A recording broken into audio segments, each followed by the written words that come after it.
Good morning, and I'd like to thank the PAC for putting these on. I really do appreciate that, and I appreciate to see so many people here today. Sometimes we don't get this many participants, but I'm really happy to see everyone today. My question is, recently, one of our very respected tribal members went and did an interview in the newspaper and stated that we were going to get about $100 million loss to our casino by the Cowlitz, when the Cowlitz come in. So my question to you is, what is your plan? What do you see as the future of our tribe, and how do you plan on getting us there if we lose that kind of money to our casino?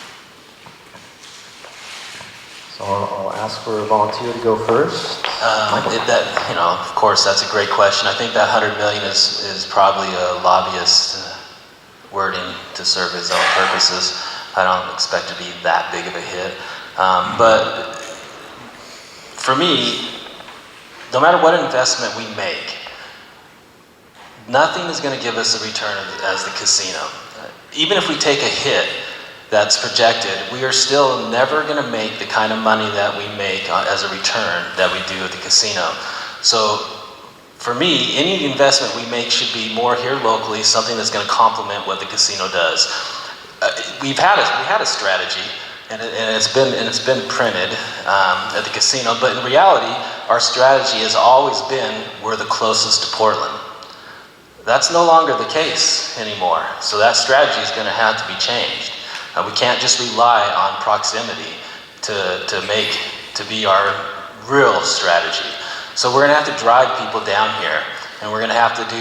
I've heard we have issues with water, so we can expand. But the money that we've had, the money that we invested in the past elsewhere, in my mind, would have been a lot better spent here locally, driving some businesses that will help complement and bring people to the casino. Most tribes that develop casinos end up having all this ancillary business around their casino that develops. We don't have that at all. And there's a lot of things we could do to help that casino. I always talk about high-end bowling alleys. One of the things that the hosts at the casino tell me all the time is they could fill up a doggy daycare because so many people come with their pets and they have nowhere to take their pets. And they could comp that out. There's people that will pay it, because people will pay money for their pets. This is a really big thing. We talked about the pool. I'm not completely sure the pool is a great idea. It's very expensive, but I did like the discussion where it was about coupling it with a fitness center. A bowling alley, a fitness center that could serve the members as well as the casino employees. We're self-insured, so any expense that we could do reduction is really revenue for us. So those are some of the things. There's a lot of others. I'm not big on golf courses. I think that they use up a lot of resources and land. They're very expensive to maintain.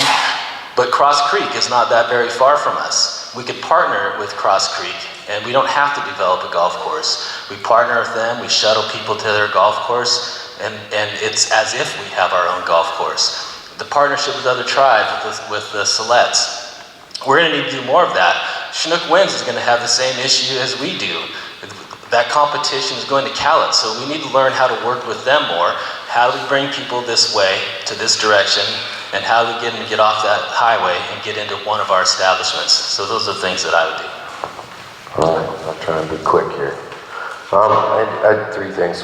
First, to springboard off what Michael was saying about developing a partnership with Cross Creek so that we can offer golf courses and amenity.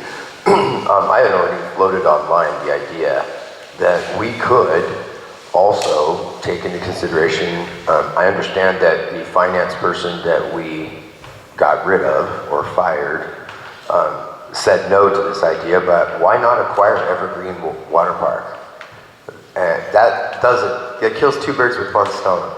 It gives us a water park to add as an amenity to the lodge's amenities. We can shuttle people to the water park, as well as shuttle local people to the water park, thereby obviating the need for a $300,000 pool that costs us $250,000 a year to operate. We don't need a community pool then. We have one, 20 minutes away. You can ride the shuttle for free as a travel member. Go have fun at the water park. Take your kids. Be great. People can do it from the hotel as well, or go golfing. If we develop these partnerships, then we have these ancillary services, and it doesn't put a drain on the water in Grand Ronde. It's not unsustainable. There's already a golf course operating, so we're not adding to the water and fertilizer of the earth and stuff. We're just developing a partnership with somebody who's already there. And for that matter, why not have a small winery tour that we can offer out of the lodge, where we've partnered with 6 or 7 wineries to put people on a shuttle and take them around to experience the wineries here. Second thing is $100 million. I'm sorry, there's been so much fear-mongering this season. Just absolute fear-mongering. Oh, the sky is falling, horrible things are gonna happen. We don't know this for a fact. We haven't had a forensic accountant look at things and give us hard numbers. And until we get some hard numbers, I've never seen any in print or anything. There hasn't been anything revealed to us from council of hard numbers that anybody has told us. And so until we hear that for sure, my question is, why don't we consider reinvesting in other tribes? There was a time when we had a consultant group called Spirit Mountain Consulting, where we literally used the executives that we had back when we had people like Bruce Thomas who helped us get off the ground. I was working there during those times. It was great to walk around the casino with him and have conversations with him about things. And in fact, one of my ideas got used, like right off the bat. We had these weird fiberglass things that were covering all of the neon around the pillars and around the casino. And I said, just take those off. Just let the neon shine. Like, people dig neon. They came down a week later, and I got an employee bonus check for it. And that's what we need to do again, is be responsive and listen to tribal members, which is not happening right now. When tribes enter into these agreements to build their casinos, they're partnering up with places like Mirage Corporation and Treasure Island Group and MGM. And you know what they're giving up? They're paying back every cent of the loans that they borrowed to build their casinos. And the consultant group is taking a portion of their profits for like 10% for 10 years. Right? This is an opportunity that we could be reinvesting in other tribal nations instead of only worrying about our bottom line. We could actually be making a fortune off of helping other natives improve their bottom line. Well, the question is, I'd like to answer is, or state, that the casino is the cash cow for us now. But I would like to see more economic development in the area of, or the nucleus of Grand Round, circuit boards, and I like the idea of partnering up with, like you said, the winery or different golf course. That would be good until we can develop our own. And I think being a sovereign nation, we can share and learn from those experiences, but we have an abundance of land that we could put to use. It's just sitting. And I would like to see that happen. That cash cow might just dry up. The economy being what it is, it could crash. Every day things are going up and up. With the casino, I would like to see a resort type setting behind it. So there's a swimming pool, there's something for kids to do. People have kids, and during the summer or during the winter, what are you gonna do with your kids, unless you hire a babysitter or grandma to stay with them, well, you go gamble. But I believe in families, and families should do things together, and that would be something that we would need to look at. We have the arcade, but maybe a movie theater. Everybody likes to go to the movies, and to go to the movies from here is a trip to Salem or Mac, and you're late getting home. And so I think something like that, it wouldn't make an abundance of money starting out, but it could. It would also get these young people into jobs and learn their job responsibilities or experience to show up at your job and be there, I worked 22 years and I didn't have a vacation all that time. My time went into work, school, and my kids. I have 2 daughters, Camille and Molly, and pretty much raised them by myself. So I'm not the only one in that boat. There's a lot of parents raising their kids by themselves, trying to, make things better for their family.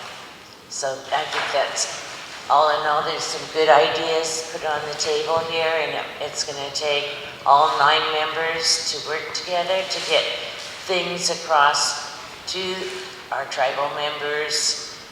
And with that, I would like to be a voice for our tribal members. Thank you. I think we need to do 3 things. The first thing is we need to do contingency budgeting now. Now is the time when our tribal departments are preparing their budgets for next year. And my understanding is that the folks who develop these estimates, and that is what they are, they're projections based on the best available data, were done by an organization called Eco Northwest. They have done most of our economic analysis since the beginning of the casino, and they are the premier organization for economic analysis. So nobody's got better numbers than they do. They are projections. So I think that for our upcoming budgeting year, all our departments need to be doing contingency budgeting. Worst case scenario, hopefully it doesn't happen, but we should plan for what if our tribe had to sustain a 40% reduction in revenues. What would we do? That forces us to have some conversations we've been putting off. What are our essential services and what aren't they? Now, we hope we don't have to use any of that, and maybe we won't. But if we had to do a 40% look, and we had to do a 20% look, then we would be prepared should we have to make substantial cuts. The second thing we need to do is remember that we do have a tremendous economic engine in our casino, and it's not going away, and it's going to remain, like Michael said, our economic engine. We need to also look at what the folks who work at the casino tell us, and they say that most of the money is coming into that organization. Most of our profits are coming from high rollers, people who come and spend a lot of money. Those folks like a premier gaming experience. They like a nice place to stay. They like everything to work properly and look beautiful. And I think the remodel we have going on now is a good investment in our future. But we do not have a dedicated fund for the regular maintenance and upkeep of our economic engine. I understand that there are dozens of leaks in the ceiling and that there are actually buckets beneath. I hope that's not true. But if it is, we should have an established fund. Pipes have to be replaced, as does carpet and doors. It can't just be a pulse every few years. We need to make regular updates to that economic engine so that it remains successful and a premier destination for high-level gamers. And the third thing we need to do is rebuild our economic development department. It is a shambles. It is gone. And now is when we need it most. We're looking down the barrel of competition potentially next year, and we have no economic development department. So we need to rebuild it.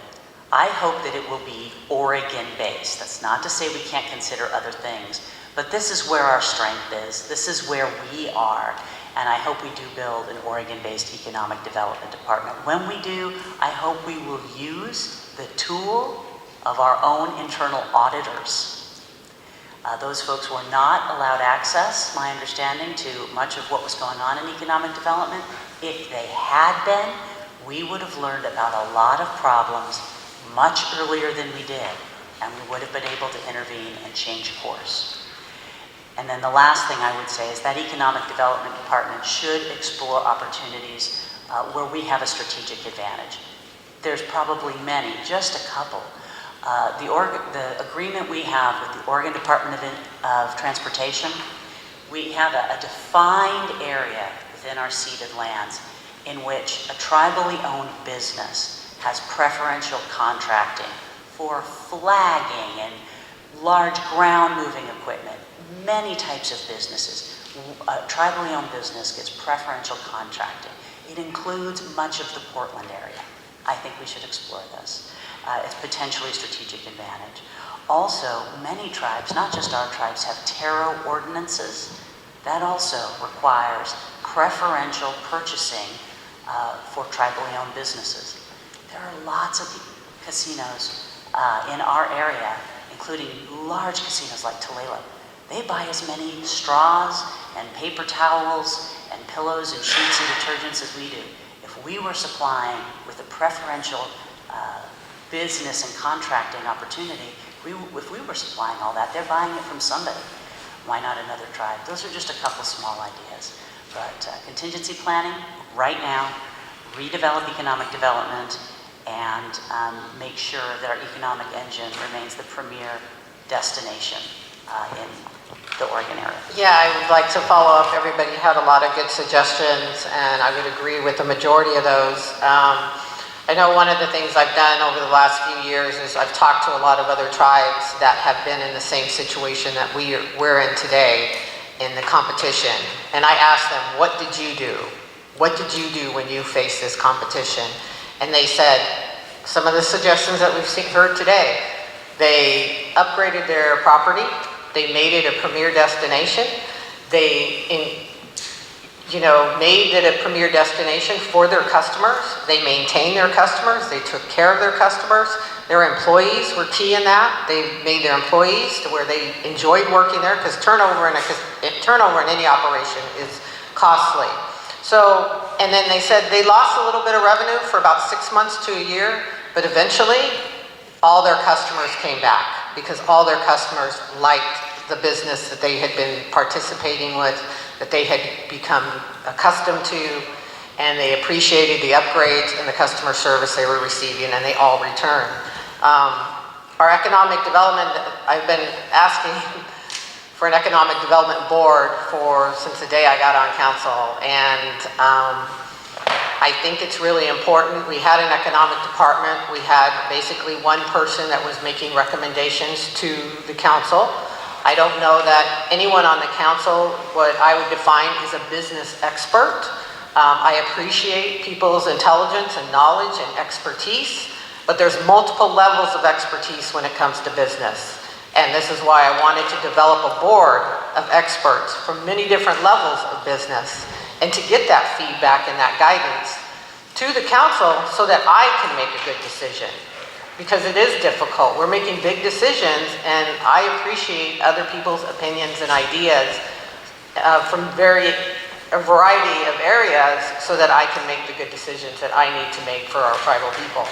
Cross-marketing is a really good idea. That's been talked about many times. I know we had the opportunity to cross-market with Bridgeport and Tualatin, which is a very high-end, busy shopping area. There's been many of opportunities that we could cross-market, and we've never taken advantage of that.